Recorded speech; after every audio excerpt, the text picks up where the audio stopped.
Have you ever poured your whole life into raising others, only to feel invisible when you need them most? What do you do when your voice becomes background noise and your presence feels like a shadow in their busy world?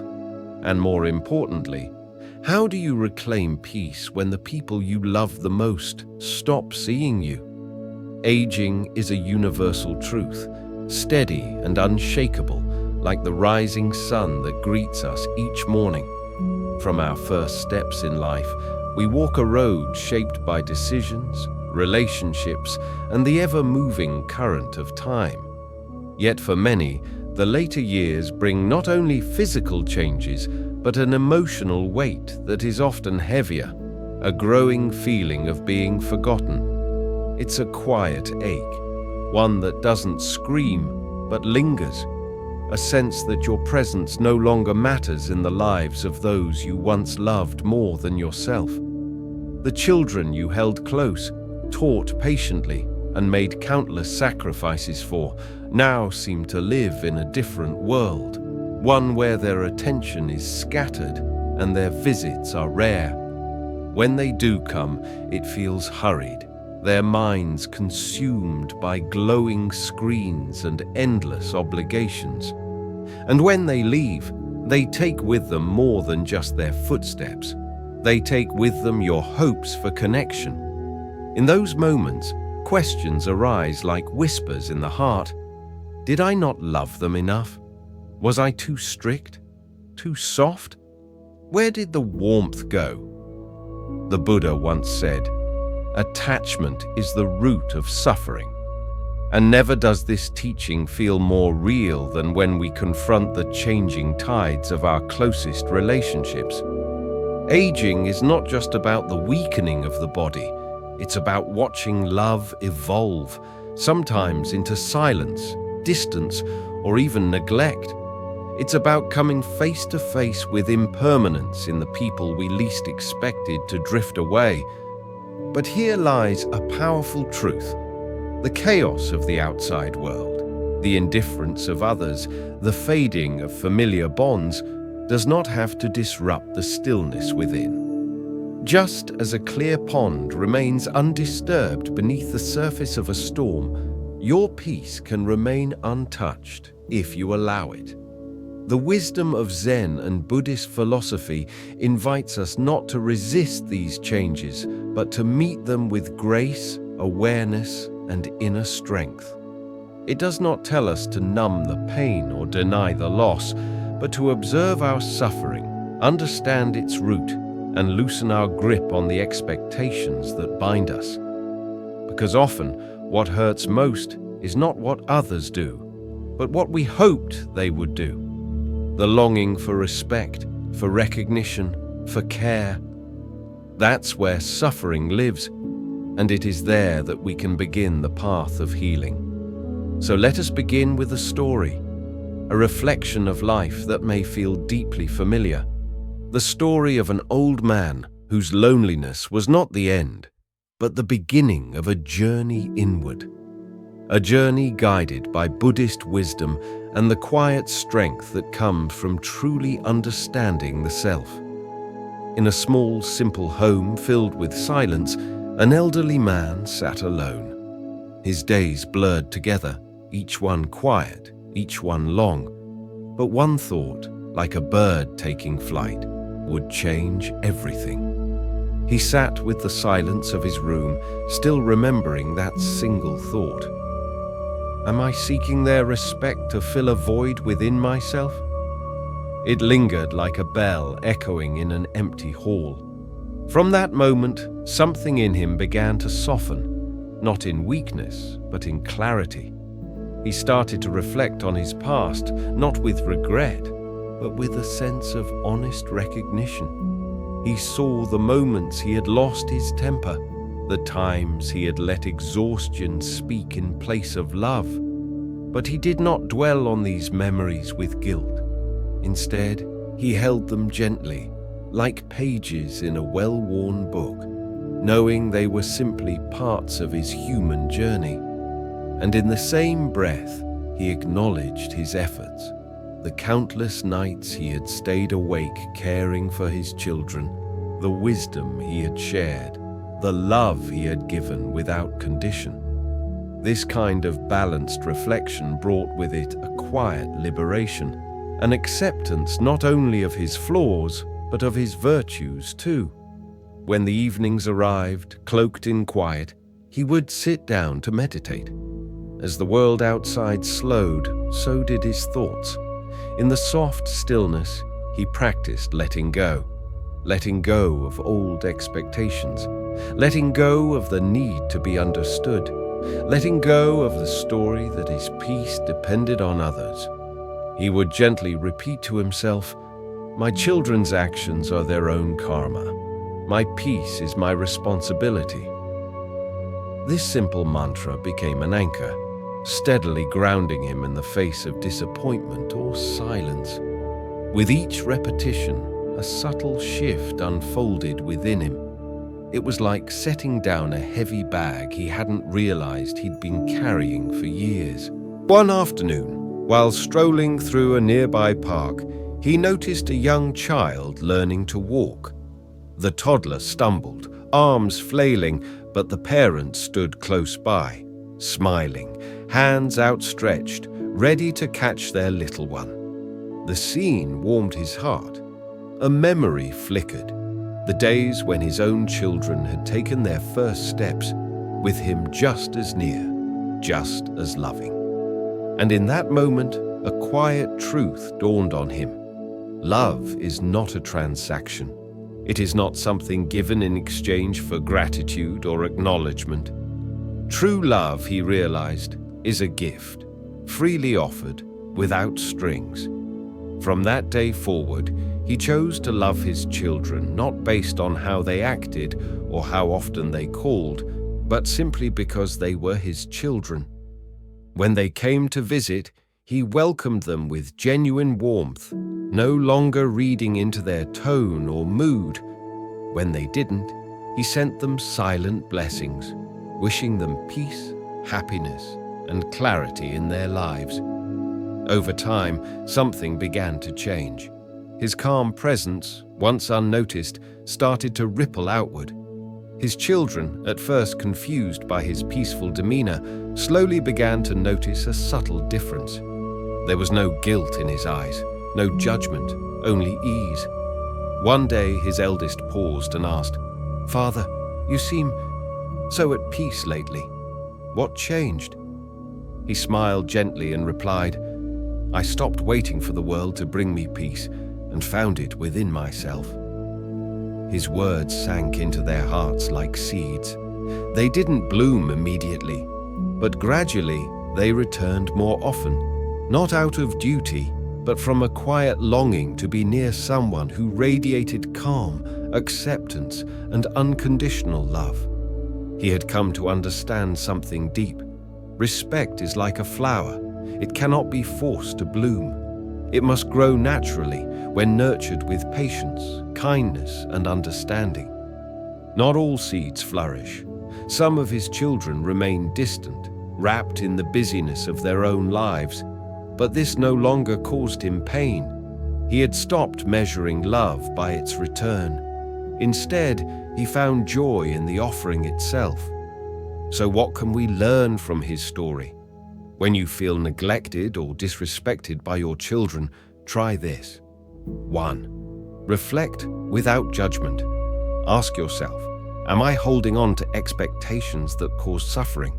Embrace both your flaws and your efforts with compassion. 2. Let go of attachment.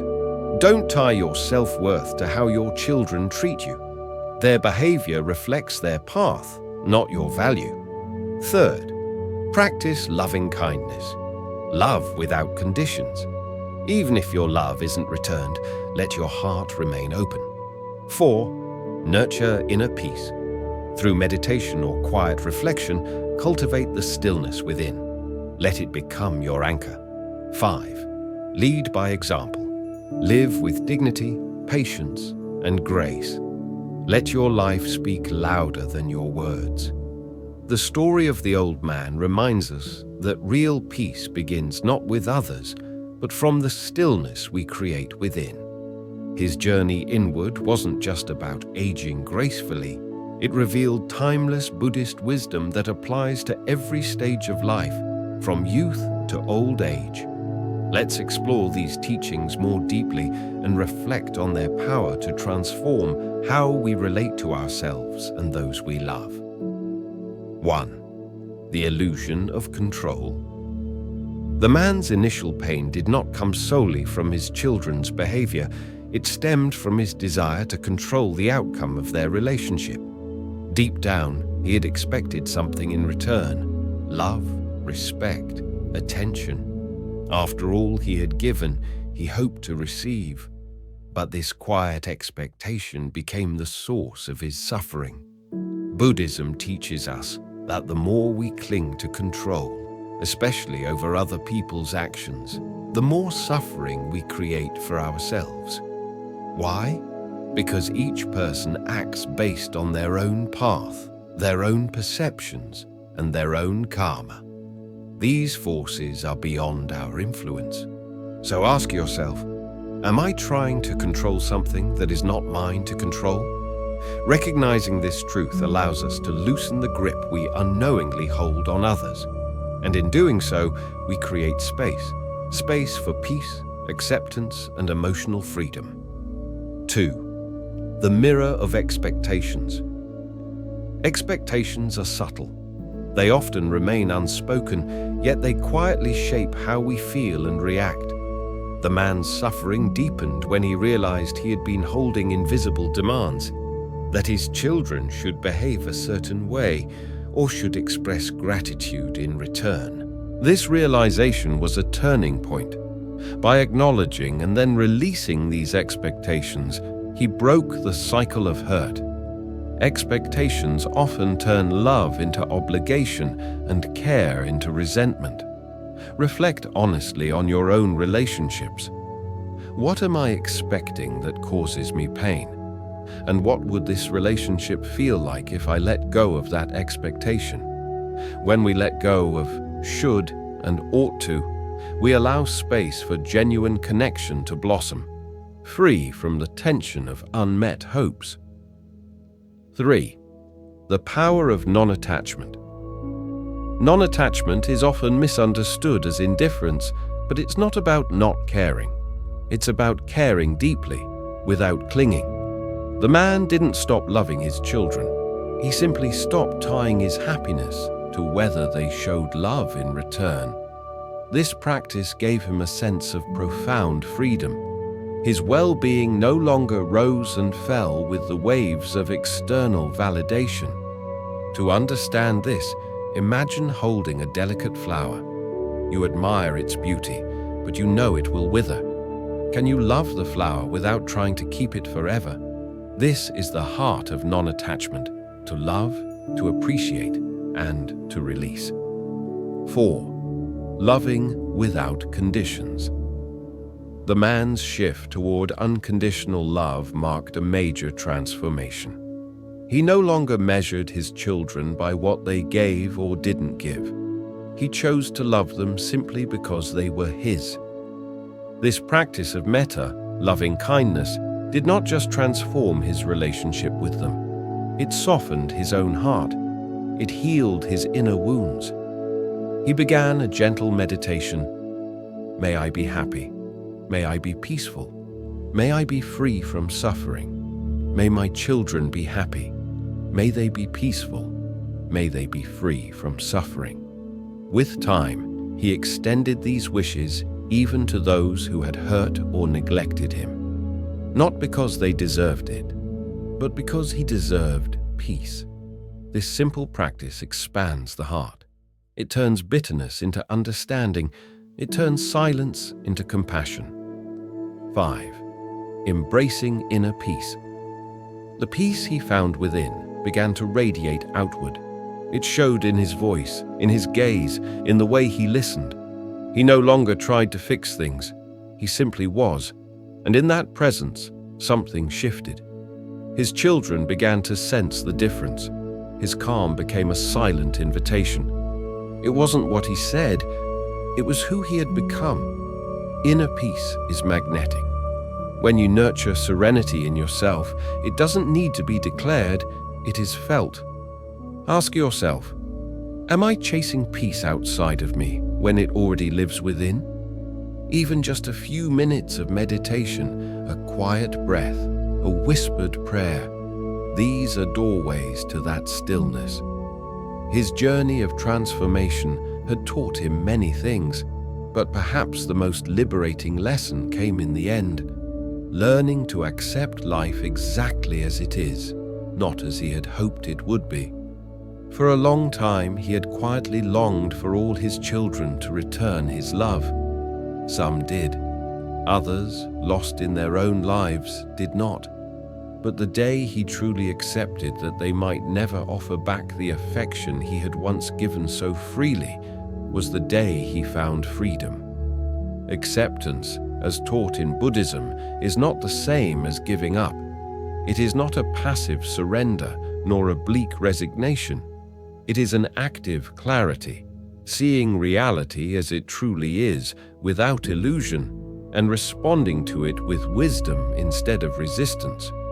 Ask yourself, where in my life am I clinging to how things should be? What would it feel like to simply stop resisting what already is? Imagine the weight that would fall away if you could meet each situation not with judgment or struggle, but with grace, even if nothing changes on the outside. When we find peace within ourselves, it doesn't just stay within us.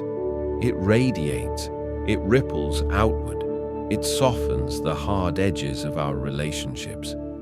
And that's exactly what happened to the man. His inner stillness, hard-earned and deeply rooted, became a gentle magnet.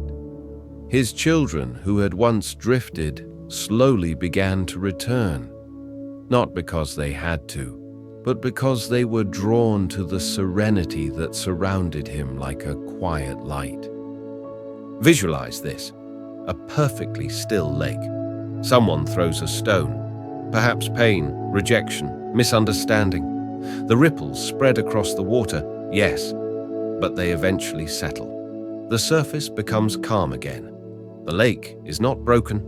It simply receives, absorbs, and returns to stillness. Keep this image with you. Let it be a reminder during the storms of life.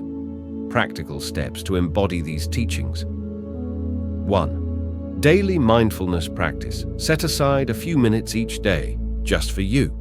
Sit in stillness, focus on your breath. Let go of what is not yours to carry. Even 5 minutes of presence can begin to shift your state of mind. 2. Keep a gratitude journal. Every day, write down 3 things you're thankful for. They don't need to be big. A warm meal, a moment of quiet, a breeze on your face. Gratitude turns your focus from scarcity to abundance. 3. Acts of loving kindness. Do something kind without expecting anything back. A smile, a gentle word, a silent blessing for someone who hurt you. These small actions soften the heart and strengthen your spirit. 4. Seek wisdom. Spend time listening to or reading the teachings of Zen masters or Buddhist monks. Their words are lanterns in the dark, offering clarity and compassion when life feels confusing. 5. Connect with a mindful community. Surround yourself with people who value peace, awareness, and compassion. You don't have to walk this path alone. In a loving community, your practice is nourished and your strength is renewed. In the end, the story of this elderly man offers something timeless: that peace, love, and respect, these things are not earned from others. They are cultivated within. And once they take root, they grow outward, changing not just how we live, but how we're remembered. You are not defined by how others treat you. You are defined by how you respond, with calm, compassion, and clarity. May you too, like the man in the story, discover serenity amid life's storms, and let that light gently guide others back home. Thank you for watching. If this story touched you, please consider subscribing to the channel Buddhism Seeds. Just click the subscribe button below and turn on the bell to stay updated. Feel free to leave a comment. What resonated most with you? Or what would you like to explore next? Until then, may your heart stay light and your mind stay still. See you in the next video.